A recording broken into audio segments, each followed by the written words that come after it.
मृत्युंजय, विश्वेश, त्र्यंबक, महारुद्र, नीलकंठ, महाशिव, महाकाल, महेश। महाकाल जिनके उद्गम से उत्पन्न होती सृष्टि की लय।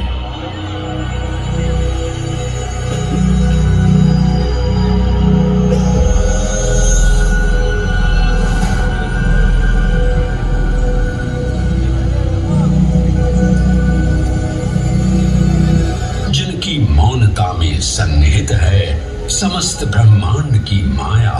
इन महान देव को नमन करने से पूर्व आइए वंदन करें उस रूप को जो स्वयं शिव से पहले पूजित होते हैं, श्री गोपू बालेश्वर। जब एक 5 वर्षीय बालक ने राजा चंद्रसेन को अपनी अमूल्य मणि की रक्षा हेतु महाकाल की उपासना में लीन देखा तो वो भी भक्ति में तल्लीन हो गया।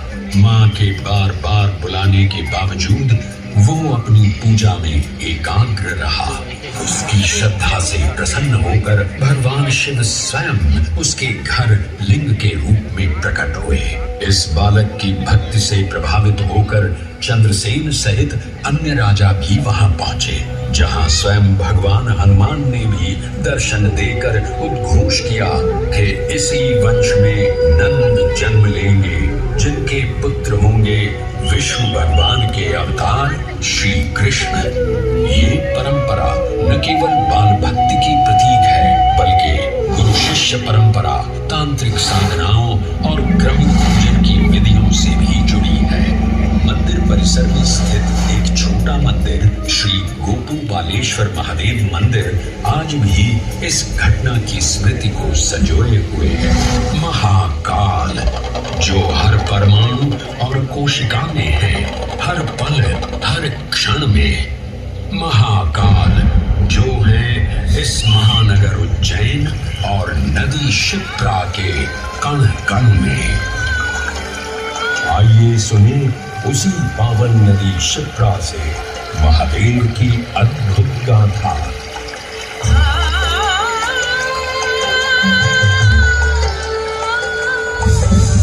भगवान विष्णु के अवतार वराह हृदय से उत्पन्न मैं पवित्र पावनी क्षिप्रा। उद्गम तो मेरा श्री हरि के हृदय से हुआ, पर मैं प्रवाहित हो रही हूँ महाकाल के चरणों में।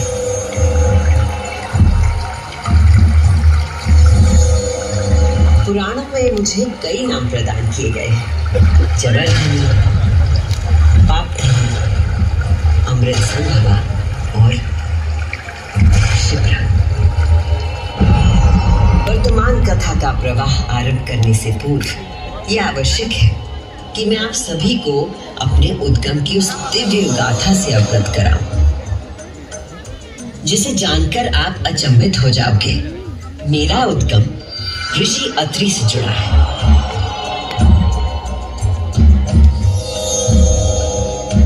जो सप्त ऋषियों में से एक है। जब ऋषि अत्रि ने उज्जैन में 3000 वर्षों की कठोर तपस्या पूरी की और अपनी आंखें खोली तो उन्होंने देखा कि उनके शरीर से 2 महान प्रकाश धाराएं निकल रही थी। पहली धारा आकाश की ओर गई और कहा जाता है कि वो चंद्रमा में परिवर्तित हो गई।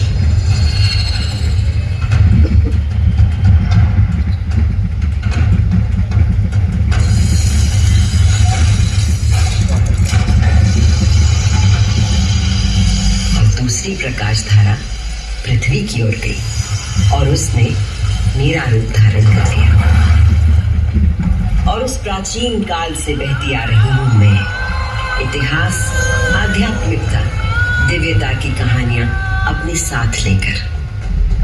कहानियां महाकाल की जो विश्व का आदि और अंत है, जीवन का आरंभ और समापन जिनकी इच्छा से होता है, जो इस विश्व की निस्तब्धता और ध्वनि दोनों है।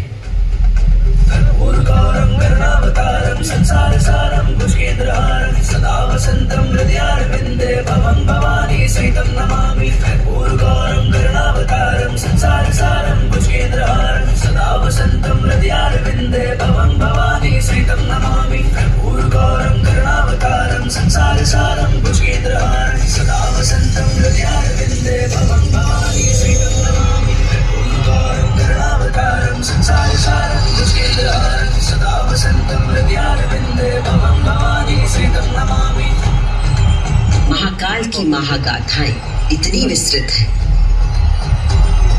कि वे काल और अंतरिक्ष की सीमाओं को पार कर सकती हैं। और आज मैं आपको इन कथाओं का केवल एक संक्षिप्त अंश प्रस्तुत करूंगी, केवल कुछ चुनिंदा मोती। समस्त सृष्टि महाकाल की अद्वितीय चेतना का संचार है, परंतु जिसके हृदय में स्वयं महाकाल की दिव्य चेतना प्रवाहित होती है, वही है मेरे तट पर स्थित उज्जैनी। स्कंद पुराण में अवंती खंड के अनुसार अवंतिका यानी उज्जैन में सप्त सागर के अस्तित्व के बारे में बताया गया है, जिनमें से एक है रुद्र सागर।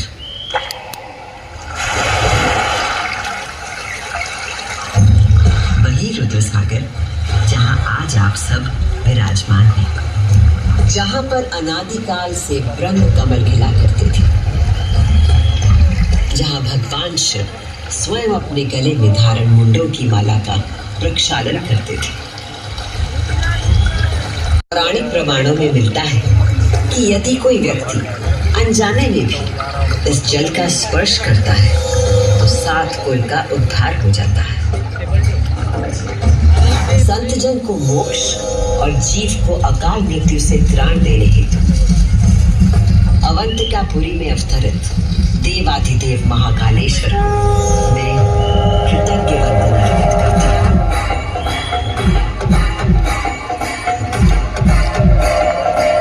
आज मैं शिप्रा देवी आपको उन्हीं महाकाल की शिव पुराण में उल्लिखित एक गाथा सुनाती हूँ।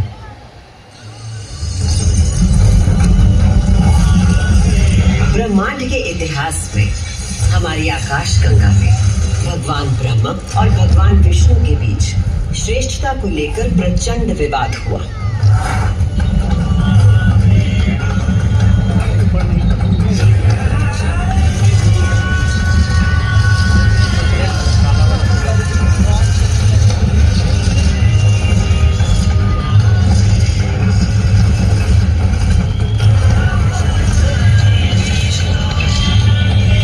जब अपनी पराकाष्ठा तक पहुंच गया तो दोनों अपने अपने दिव्यास्त्र लेकर आपस में युद्ध करने के लिए तैयार हो गए। स्वर्ग में हाहाकार मच गया।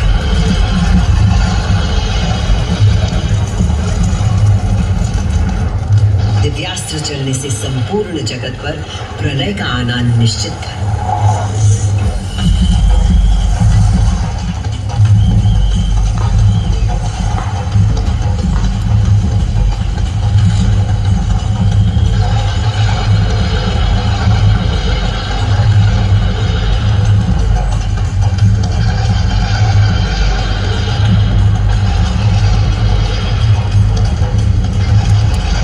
को उनके प्रकोप से बचाने के लिए और इन दोनों के विवाद को रोकने के लिए भगवान शिव को माया रचनी पड़ी। और अकस्मात अग्नि की ज्वालाओं से लिपटा हुआ एक महान अग्नि स्तंभ आकर स्थापित हो गया, जिससे दोनों देवताओं के दिव्यास्त्र स्वयं ही शांत हो गए।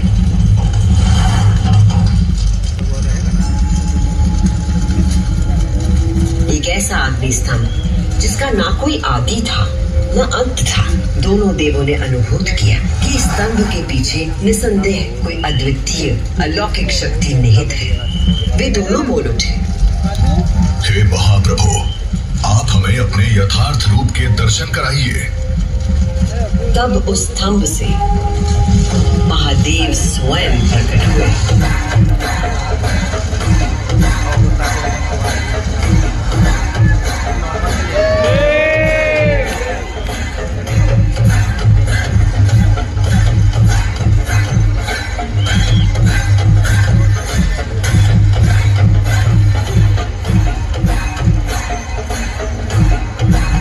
दिव्य और विराट रूप के 5 मुख थे और प्रत्येक मुख में 3-3 नेत्र प्रकाशित हो रहे थे।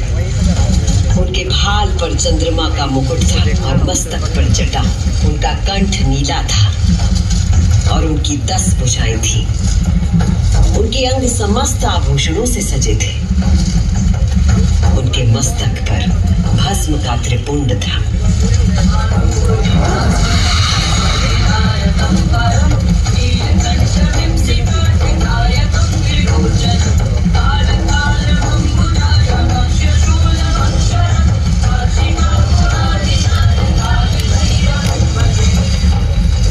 महादेव ने ब्रह्मा और विष्णु से कहा, सूर्यश्रेष्ठ ब्रह्मा जी, आप मेरी आज्ञा से सृष्टि की रचना करें और सूर्यश्रेष्ठ विष्णु जी, आप चर अचर जगत का पालन करें। मैं ही सृष्टि का पालन करने वाला और मैं ही सृष्टि का संहार करने वाला हूं।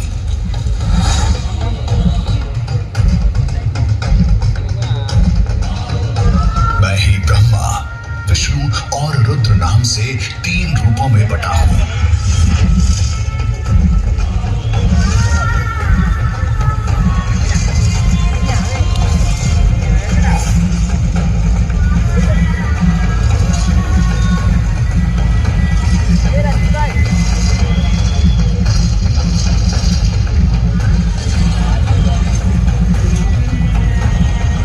ये कहकर भगवान शिव स्वयं पृथ्वी पर लिंग के रूप में स्थापित हो गए। ओम नमः पार्वती पते हर हर महादेव। और शंकर भगवान की जय। हर हर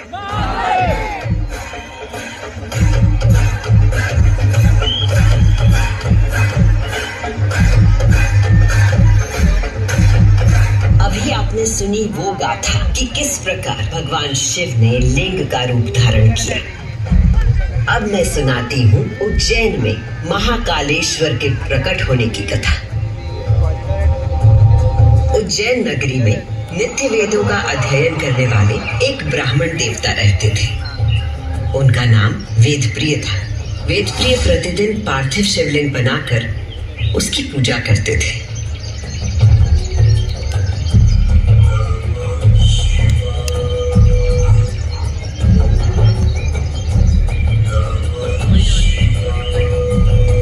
वेदप्रिय के शिव पूजा पारायण और भगवान शिव में आस्था रखने वाले 4 तेजस्वी पुत्र थे।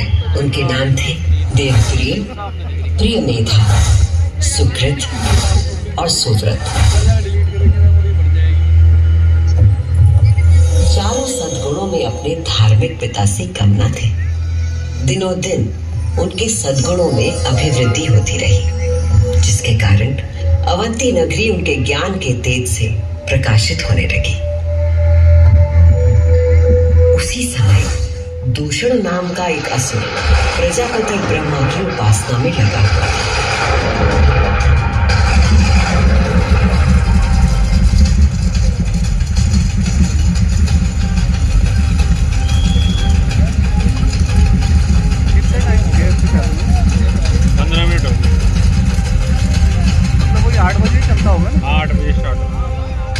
ब्रह्मा जी से अजय होने का वर पाकर दूषण वेद, धर्म और धर्मात्माओं पर आक्रमण करने लगा।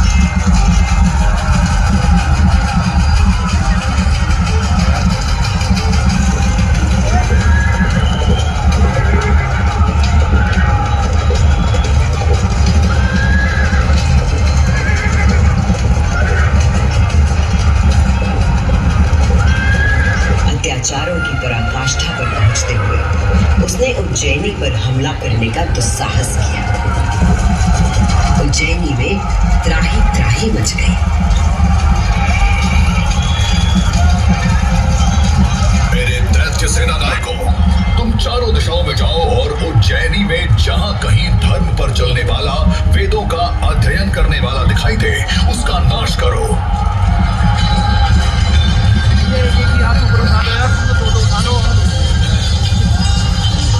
उस असुर से यदि कोई भयभीत नहीं था तो वो थे वेदप्रिय के चारों शिव भक्त पुत्र। नगर को भयाक्रांत देख उन चारों ने उज्जैनी के नागरिकों को आश्वासन दिया। उज्जैनी के नागरिकों, आप सभी अपने भक्तों पर सदा कृपा करने वाले भगवान शंकर पर विश्वास रखें और उनका ध्यान करें। भगवान सबकी रक्षा करेंगे।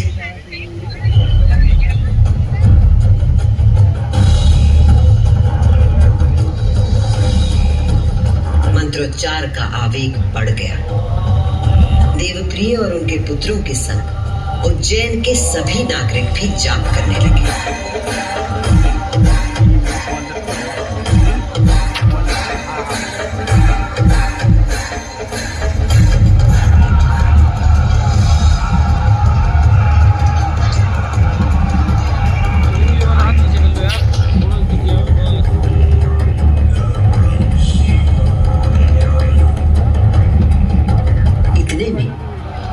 दूषण अपनी सेना के साथ वहां पहुंच गया और उसने वेदप्रिय के पुत्रों को देख अपने सैनिकों को आज्ञा दी। वध कर दो शिव की आराधना करने वाले इन शिव भक्तों का।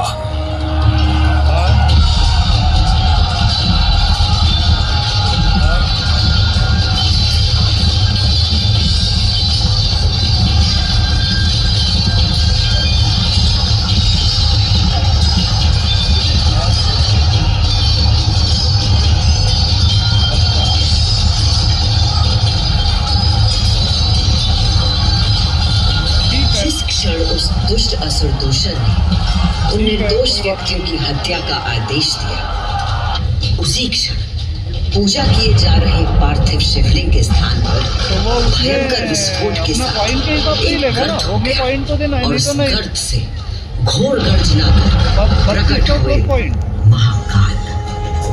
3200 प्लस पॉइंट ना।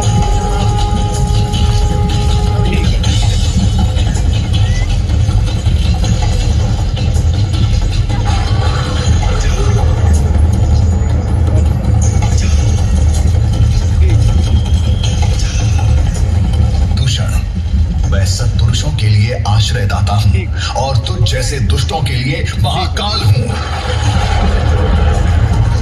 ये शिव का वो रूप था जो काल के बड़े था, जो संहार करता भी था और सृजन करता भी।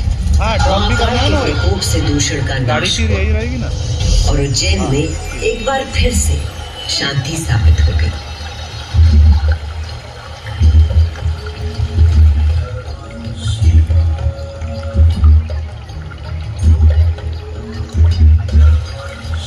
उज्जैनी के लोगों की आस्था से प्रसन्न भगवान महाकाल ने उन्हें वरदान मांगने को कहा। उज्जैन के निवासियों ने भगवान महाकाल को उनके भक्तों की रक्षा करने के लिए उसी स्थान पर सदा के लिए विराजमान होने को कहा। तब देवादिदेव उज्जैन में ही विराजमान हो गए और वहां चारों ओर की एक एक कोस भूमि ज्योतिर्लिंग रूपी भगवान शिव का स्थल बन गई। इस अद्भुत घटना के साक्षी बने समस्त देवता, गंधर्व और ऋषि मुनि। उज्जैन का वातावरण दिव्य ध्वनियों और मंत्रों से गूंज उठा।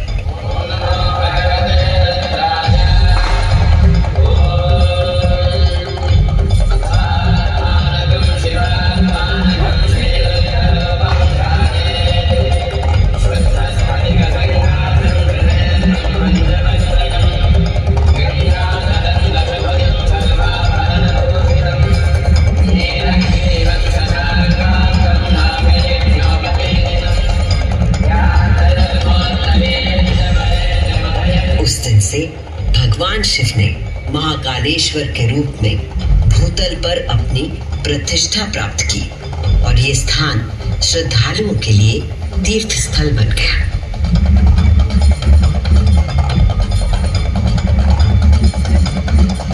शिव पुराण में 12 ज्योतिर्लिंगों में से एक महाकालेश्वर ज्योतिर्लिंग। यहाँ की भस्म आरती विश्व प्रसिद्ध है।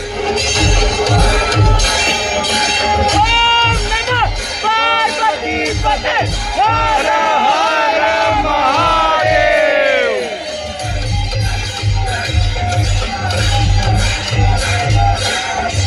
इसमें भस्म से भगवान का श्रृंगार किया जाता है। क्योंकि महाकाल की तरह भस्म अविनाशी और अपरिवर्तनीय होता है। इस आरती की शक्ति और महिमा ऐसी है कि भक्तों के सारे पाप समाप्त हो जाते हैं। केवल इतना ही नहीं, उज्जैन वो नगरी है जहां मानव शरीर पूरे ब्रह्मांड के साथ सामंजस्य स्थापित करता है।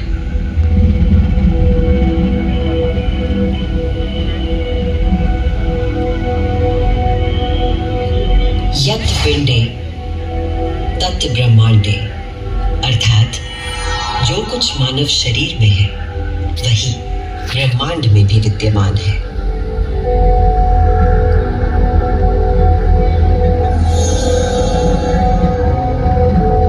ब्रह्मांड के सृजनकर्ता महाकाल के आशीर्वाद से मैं शिप्रा आपको उज्जैन तथा महाकाल की शक्ति, भक्ति और मुक्ति की गाथाएं सुनाती रहूंगी। काल का प्रवाह अनंत है, इसलिए जब तक महाकाल है